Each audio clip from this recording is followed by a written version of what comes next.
市长委托4月宣布，今年7月开始以白户为前提，将专业补助65岁以上长辈加55岁以上原住民健保的费用。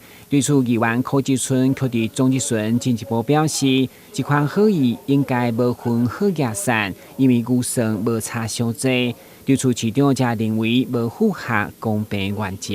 好野散是大人评断的呀，小康有好野无？平民怎么去认定？但是利用你的精神，我市长要提醒你，个人就是肯定，您过去对社会、对家庭大家认同，拢到我爸母同款，我亲骨就同款。我若这时阵，我卖用这个所得超过5%的部分，我若通通一视同仁，拢可以的。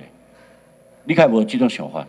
你讲的对啊，但是所以你做好德政啊，你好意啊，你比较老多，但是只要不违法。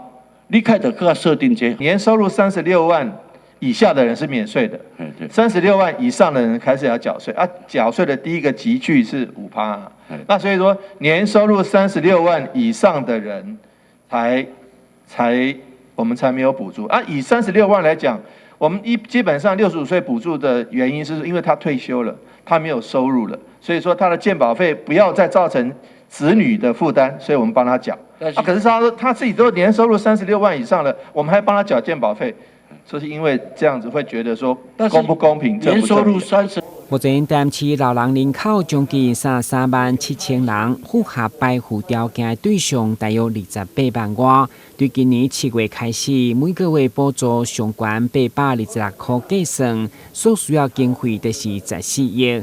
扣除今年已经编列的10亿外预算，也有将近4亿的财政缺口，将由社会局原编列预算来调整。所以现有的财政加上一摆无白户的敬老金1000块福利，恐惊有难度。